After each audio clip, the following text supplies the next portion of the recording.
Hello everyone, Brad Johnson here, and in this video, it is the second part of the Abundance Mechanics series. And what we're going to be talking about in this video represents that of the Samsara effect.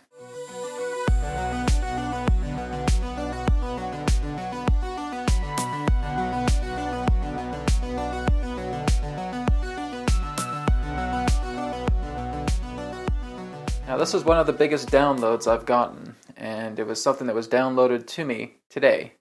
And I wanted to be able to really get this out into a video while the download is still fresh. I notice if I don't, do these videos right away, and I have a really hot topic, a hot discussion that wants to come through, and I leave it alone for a while, then it gets kind of stale after a while.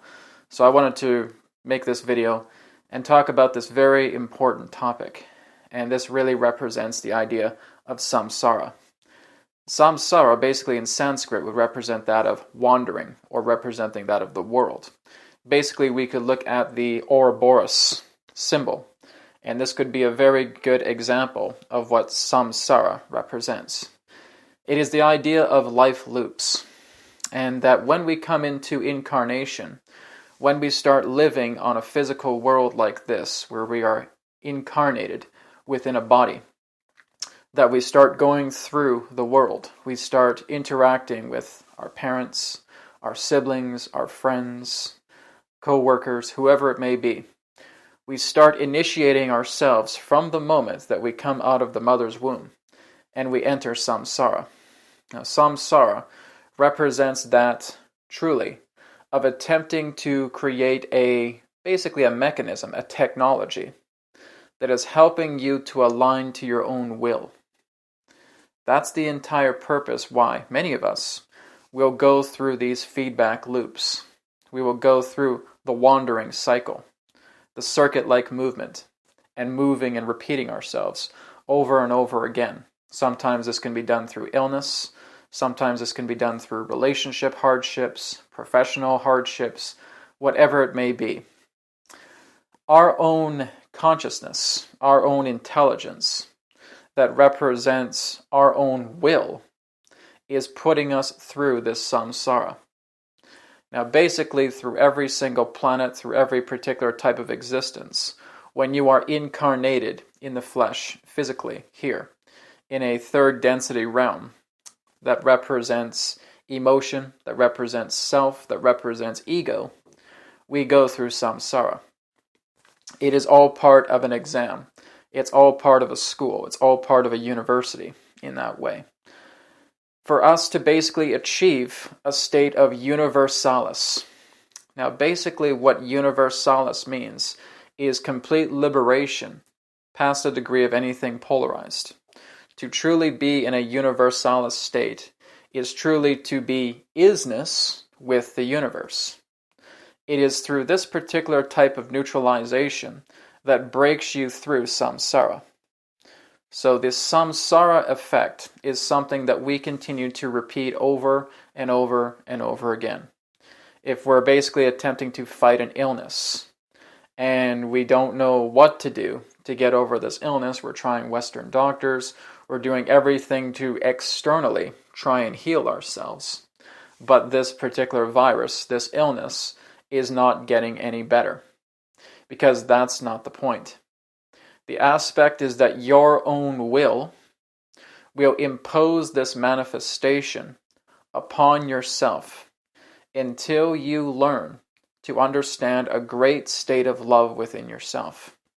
This love is the realization not so much of the illness itself, but being able to giving you appreciation, respect, honoring, loving, everything that you've felt you are truly grateful for, to where the impairment is showing you the nature of that gratefulness.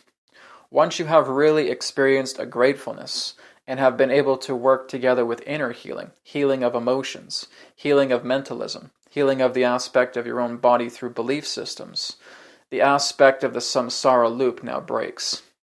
This is just one example. It's the same thing about how we continue to attract partners or relationships that again make us feel like we're stuck, that we're unloved, and that we continue to go into samsara.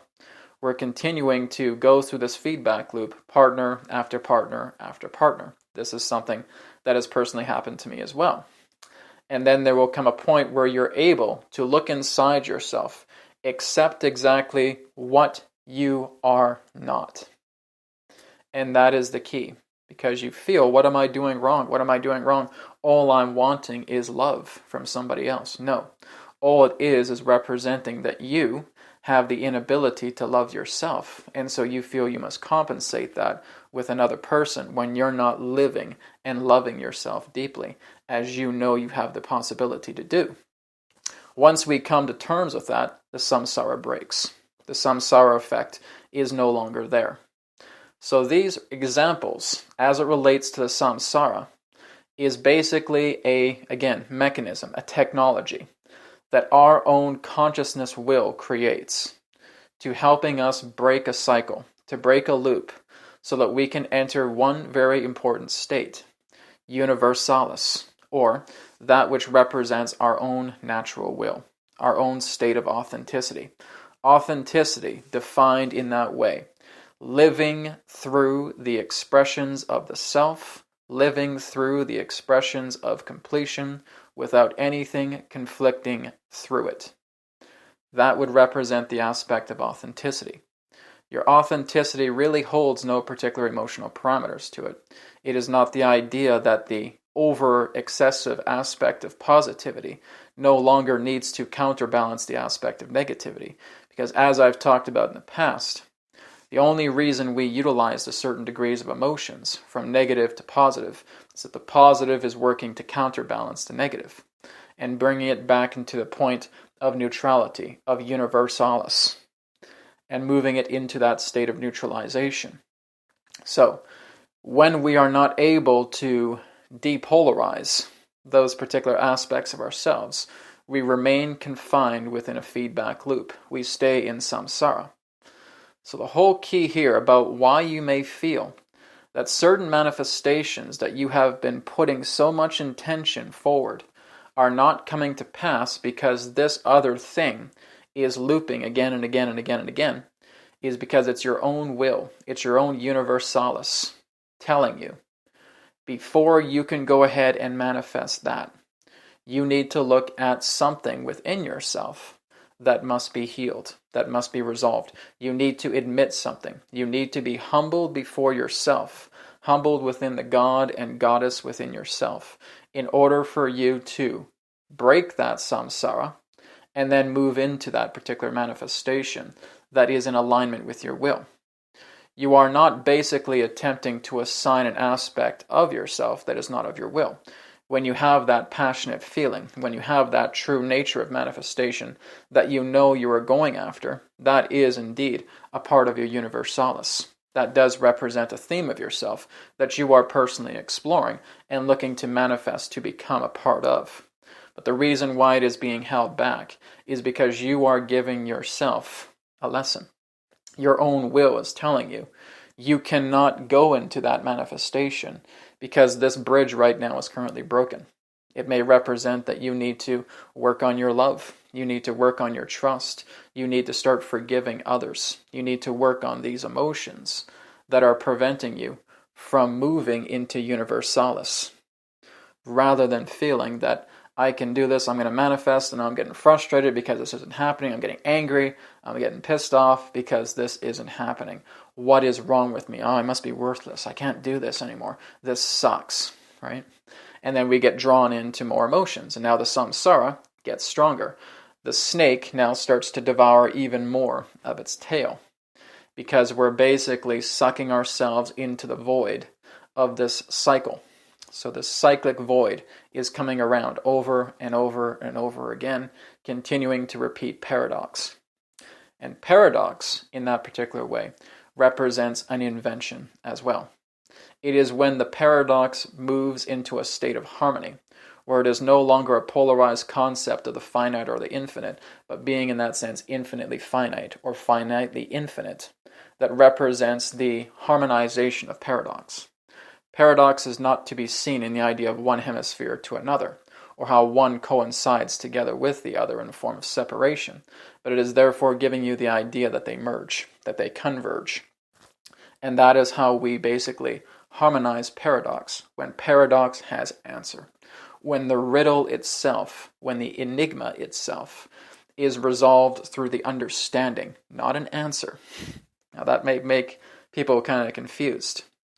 We come into the aspect of breaking a loop, not by being logical about it, not looking for an answer, but coming to an understanding, reaching a negotiation that is now a form of completion, a true understanding of yourself.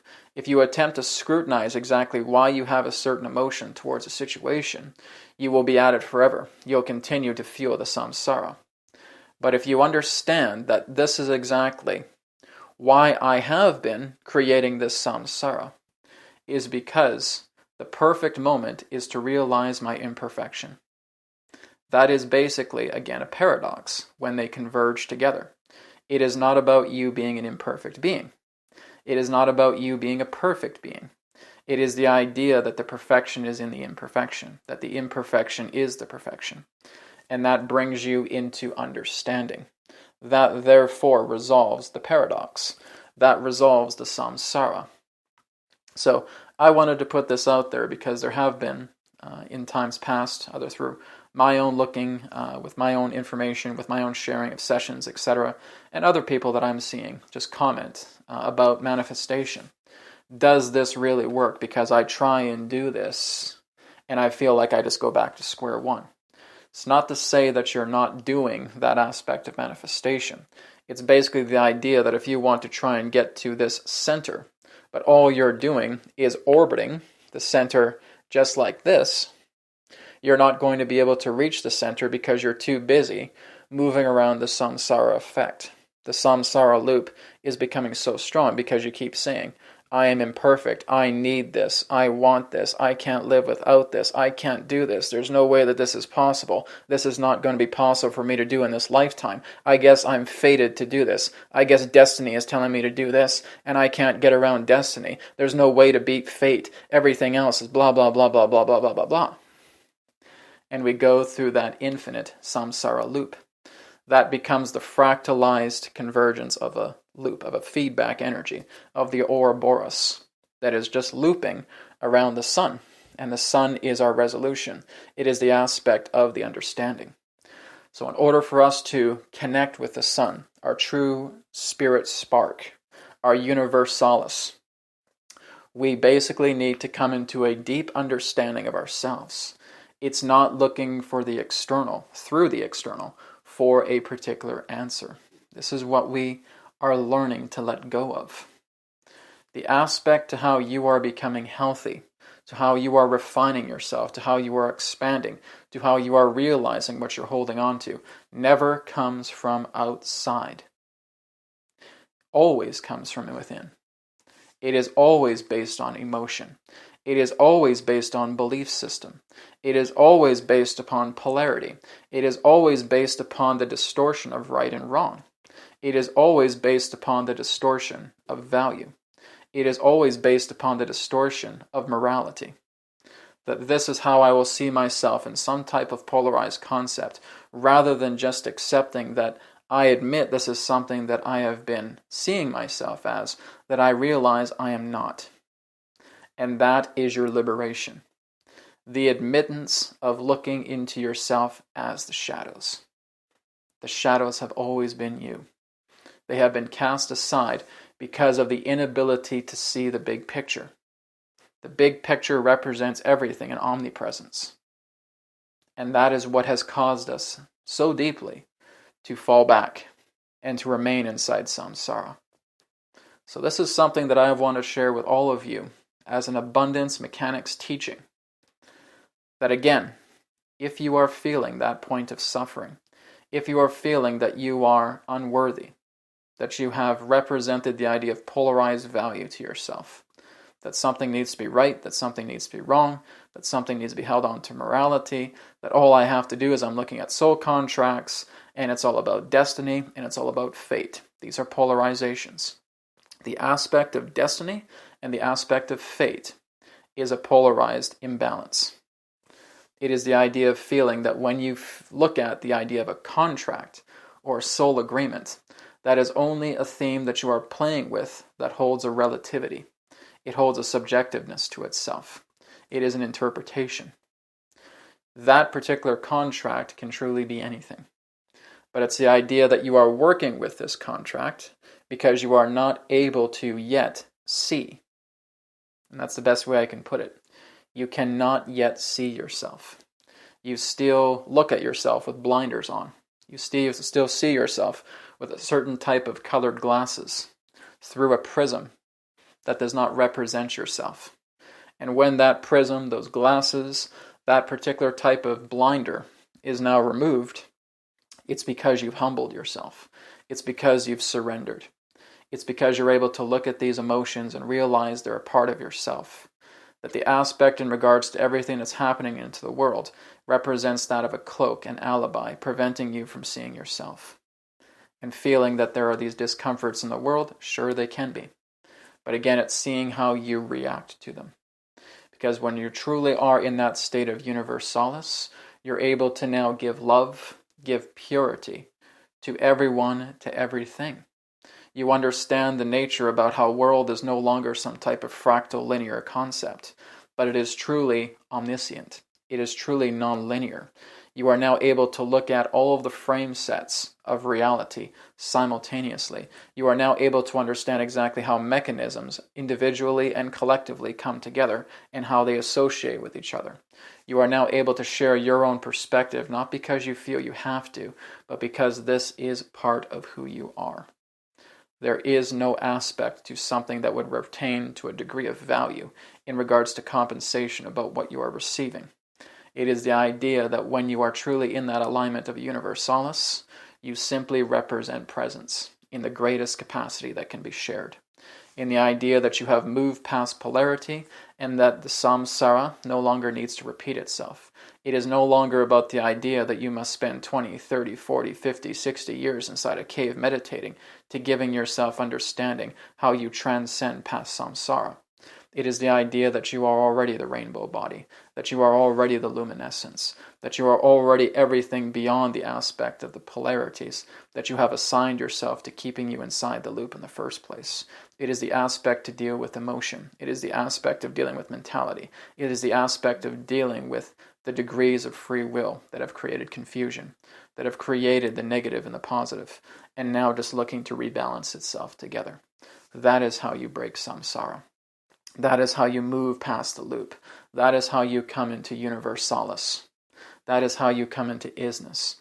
That's how you come back into primordial essence, is when you're willing to look at yourself and looking at the loops that you have created because you are following the will of your natural God, Goddess essence, the primordial aspect of you moving past samsara and into Universalis.